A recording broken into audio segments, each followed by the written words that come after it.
Semakin canggihnya teknologi ternyata tak selamanya menguntungkan. Belakangan kembali marak kasus kejahatan transaksi melalui internet banking. Lantas bagaimana agar nasabah perbankan yang sering menggunakan transaksi dengan e-banking aman? Kita akan membahasnya bersama Deputi Komisioner Bidang Edukasi dan Perlindungan Konsumen OJK, Sri Rahayu Widodo. Selamat pagi, Bu Sri. Selamat pagi, Mbak. Ya, pengguna internet banking ini kan banyak sekali jumlahnya, Bu. Ya. Jutaan di Indonesia. Ini bagaimana ketika ternyata baru-baru ini ada sekitar 3 kasus kejahatan internet banking yang membobol rekening nasabah ini terjadi?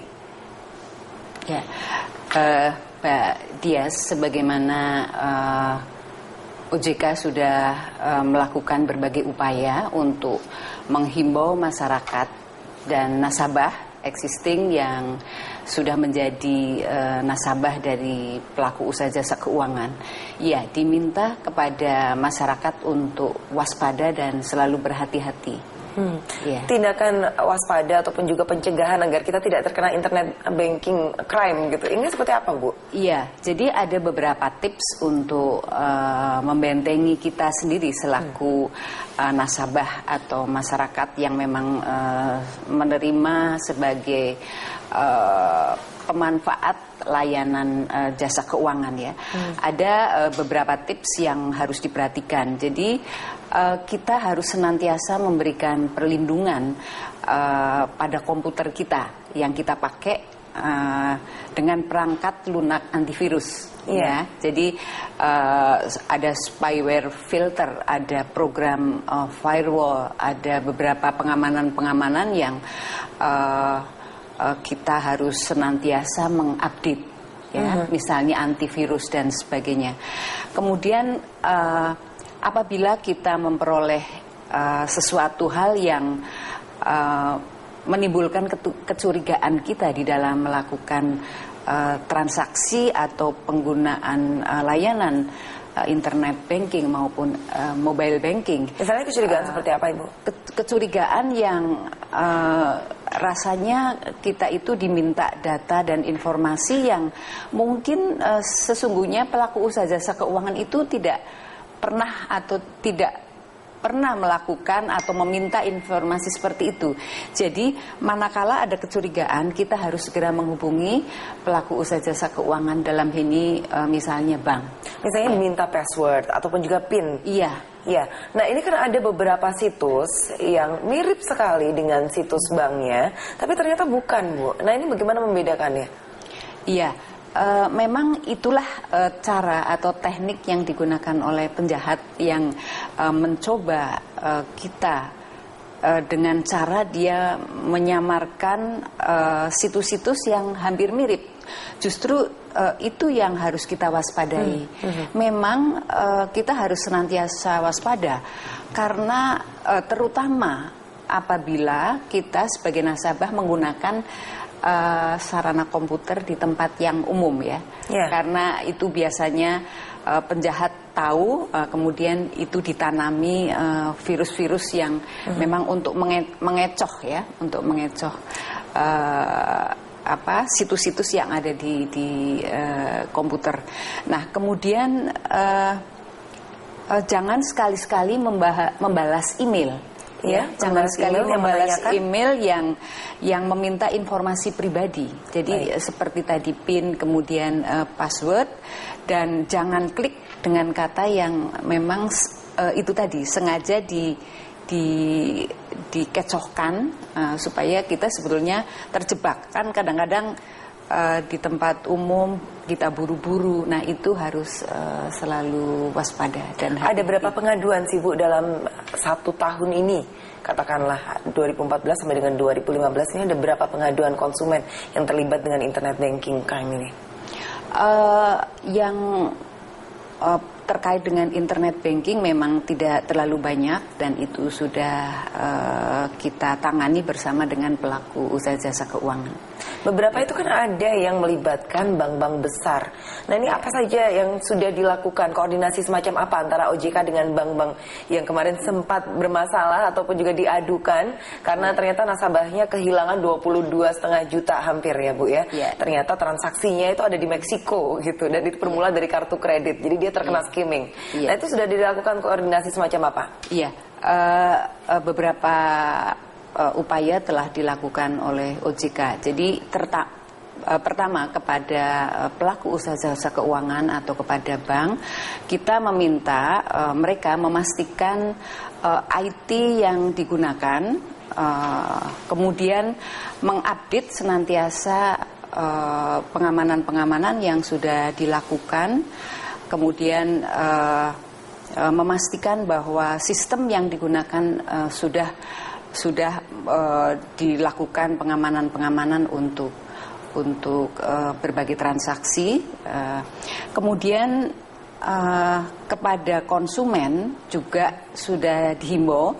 Kemarin ada siaran pers yang kita keluarkan untuk kembali menghimbau kepada masyarakat untuk selalu waspada, terutama di dalam pengamanan penggunaan data pribadi nasabah. Nah, kemudian kepada bank juga harus memastikan bahwa pengamanan sudah dilakukan. Ya, baik.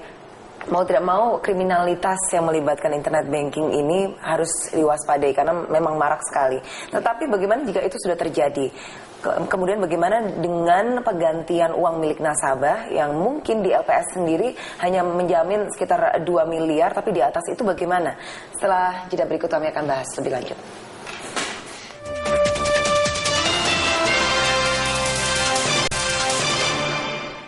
Ya, kejahatan melalui internet banking semakin marak dengan 3 kasus yang paling tidak terjadi selama 2014 akhir sampai dengan awal 2015 ini ya Bu ya. Yeah. Nah, ini kan melibatkan nasabah-nasabah dengan saldo yang tidak sedikit. Katakanlah yang terakhir kemarin di salah satu bank yang cukup besar juga, ini kan sampai 8 miliar rupiah. Perkembangan kasusnya seperti apa Bu? Nah, kalau yang menyangkut nasabah-nasabah besar, itu tentunya akan dilakukan investigasi lebih lanjut di banknya, sesungguhnya apa yang terjadi ya. Jadi tentunya diidentifikasi atau dipastikan bahwa fungsi dari pelaku usaha jasa keuangan sudah melakukan hal-hal yang memang harus dilakukan. Kemudian juga nasabah dipastikan prosedur dan petunjuk-petunjuk yang diberikan oleh pelaku usaha jasa keuangan harus ditaati sebetulnya. Karena untuk melakukan transaksi kan tentunya ada prosedur-prosedur yang harus diikuti oleh nasabah. Nah, ini yang harus menjadi perhatian. Ya, ini kan semakin banyak merchant-merchant yang menggunakan kartu kredit dan sebagainya, menyediakan jasa untuk itu. Bagaimana seharusnya nasabah kemudian menyikapi hal ini? Karena ketika 3 PIN terakhir ini berhasil disorot kamera, bukan tidak mungkin dia kemudian kebobolan juga begitu ya Bu ya? Iya. Jadi sekali lagi bahwa nasabah harus senantiasa berhati-hati di dalam menggunakan identitas pribadi. Jadi harus waspada memberikan misalnya PIN, memberikan password. Memang kartu kredit itu cukup rawan juga untuk penggunaan karena sekarang juga banyak transaksi online. Nah, itu harus dipastikan bahwa transaksi itu kita yakini bahwa itu adalah transaksi yang aman. Transaksi yang aman. Iya. Nah, Bu, kalau misalnya tadi kita sudah berbicara mengenai keamanan kita sendiri, gitu, dari bank juga ternyata sudah diregulasi bahwa tidak boleh membagikan ataupun juga menyebarkan data milik nasabah. Nah, ini ada tidak sih instansi lain yang mungkin harus kita waspadai juga nih? Kan data pribadi itu kita sering isi untuk database satu perusahaan, gitu. Tidak hanya perbankan saja. Nah, itu seperti apa? Iya, jadi walaupun ada otoritas lain yang terkait dengan penggunaan nomor telepon dan sebagainya, tetapi kita sendiri yang merupakan tahap awal di layer pertama yang harus mengamankan diri. Jadi untuk penggunaan pemberian informasi data pribadi. Misalnya pada waktu kita belanja di supermarket, kadang-kadang kita juga dipancing oleh seorang atau oleh pihak yang mengisi nomor-nomor itu juga undian gitu waspadai. Iya, karena jadi kita nggak boleh ikut undian nih, Bu. Bukan begitu ya, tetapi harus hati-hati dan waspada menginformasikan apalagi nomor rekening ya, sedang KTP misalnya, nomor handphone, kemudian alamat, itu juga harus hati-hati betul karena dengan kemajuan teknologi informasi itu hitungan detik saja apa yang sudah kita tulis, kita informasikan